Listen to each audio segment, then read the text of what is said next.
على الله تمام. قال عليه الصلاة والسلام: وإن الملائكة لتضع أجنحتهم رضا لطالب العلم، أو كما قال عليه الصلاة والسلام. আলহামদুলিল্লাহ, আজকে যে কিতাব আমরা শুরু করতে যাচ্ছি, এই কিতাবের নাম হচ্ছে আল আশবাহ ওয়ান নাযাইর। কথা বুঝে আসছে তো? জি আলহামদুলিল্লাহ বোঝা যাচ্ছে। আচ্ছা, তো কিতাব হয়তো এই পর্যন্ত সবক হয় নাই। আমিও দেশের বাইরে থাকা সফরে ছিলাম। গত সপ্তাহে আমি দেশে আসছি, যদিও ঢাকা ছিলাম, কিন্তু আমি প্রস্তুতি নিয়েছিলাম তো সবক পড়ানোর, কিন্তু হয়তো এটা সম্ভবপর হয় নাই। তো আজকে ওই কিতাবে কিছু পরিচিতি এবং কিতাব সম্পর্কে একটা অভিজ্ঞতা প্রাথমিক পর্যায়ে, পরবর্তীতে হয়তো আমরা কিতাবের ভিতরে কিতাব বিস্তারিত বিষয় সম্পর্কে আমরা অবগতি লাভ করতে পারবো।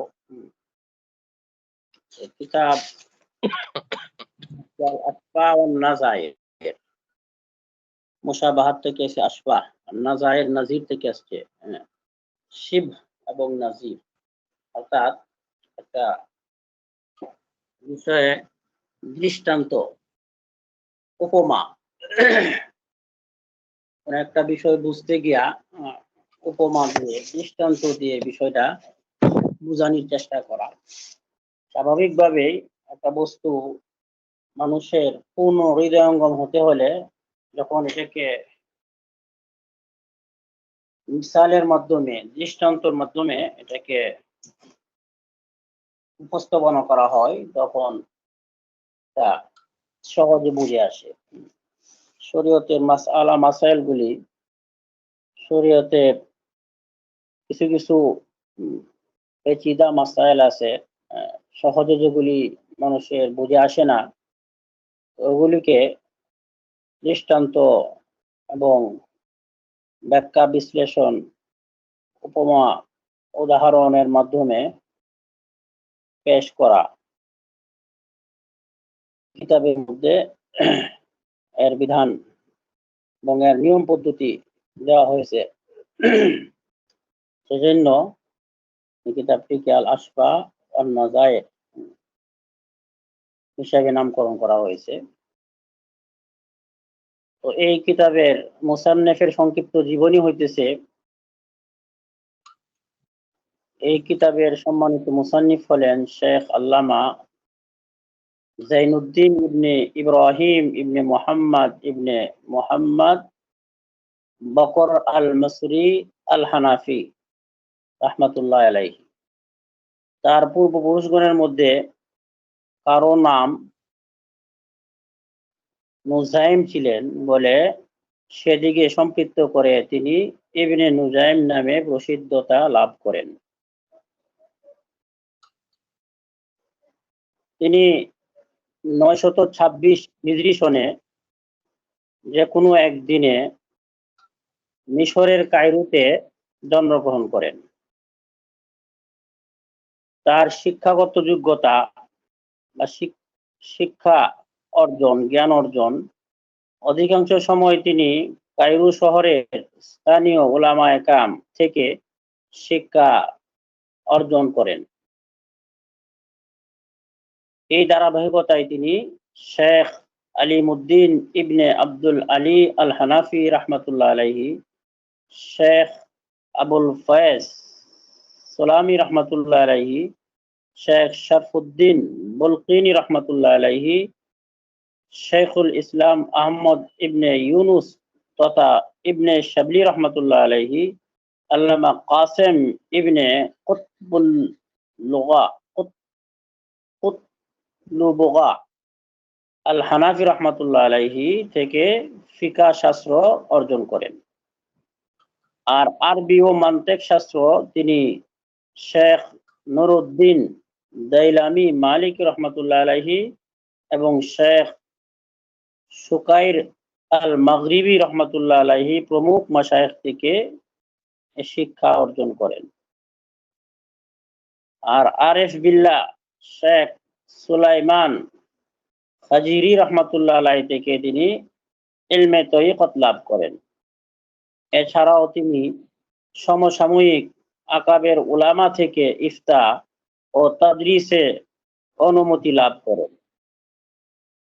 তার ছাত্র বৃন্দ যারা তার থেকে জ্ঞান অর্জন করেছেন, তিনি সারা জীবন দরস তাদরিস ও গ্রন্থ রচনার কাজে মগ্ন ছিলেন। অসংখ্য অগণিত মানুষ তার থেকে অনেক উপকৃত হয়েছেন। তার কয়েকজন প্রসিদ্ধ ছাত্র হলেন তারই সহোদর সুপ্রসিদ্ধ গ্রন্থ আন-নাহরুল বায়াক এর সম্মানিত লেখক সিরাজউদ্দিন উমর ইবনে ইব্রাহিম, আল মিনাহ কিতাবের সম্মানিত গ্রন্থকার আল্লামা মোহাম্মদ গজী তামারতাশি রহমতুল্লাহ আলাইহি, শেখ মোহাম্মদ আমাসিব ইবনে আবি শরীফ আল মাকদিসি রহমতুল্লাহ আলাইহি, আল কুদসের মুফতি শেখ আব্দুল গফফার রহমতুল্লাহ আলাইহি প্রমুখ। তার আমল আখলাক এবং স্বভাব চরিত্র সম্পর্কে যা এসেছে, তিনি যেমনিভাবে পরিপূর্ণ ইলম ও মর্যাদা সুউচ্চ স্থানে অধিষ্ঠিত ছিলেন, তেমনিভাবে সুন্দর আচার আচরণ ও উত্তম চরিত্রেরও অধিকারী ছিলেন। শেখ আব্দুল ওয়াহাব শারানি রহমতুল্লাহ আলাইহি বলেন, যাকে আমরা আল্লামা শারানি হিসাবে চিনি, তিনি বলেন, আমি 10 বছর পর্যন্ত তার সংস্রবে ছিলাম, কিন্তু কখনো তার থেকে এমন কোনো কাজ প্রকাশ পেতে দেখিনি যা দুঃখের কারণ হতে পারে। তিনি আরো বলেন, আমি 953 হিজরিতে তার সাথে হজে গিয়েছিলাম। আমি তাকে নিজের সাথী ও প্রতিবেশীদের সাথে উত্তম আচরণ ব্যবহারকারী হিসাবে পেয়েছি। তার মৃত্যু। সৈয়দ আহমদ হামাবি রহমতুল্লাহ আলাইহি তার আল আশবাহ ওয়ান নাজায়ের গ্রন্থে টিকায় একজন আলেম থেকে বর্ণনা করেন যে তিনি 8ই রজব 970 হিজরি মতান্তরে 969 হিজরিতে ইন্তেকাল করেছেন এবং সৈয়দা সাকিনা এর পাশে তাকে সমাহিত করা হয়েছে। তার রচনাবলী কানজুদ দাকায়েক কিতাবের নজির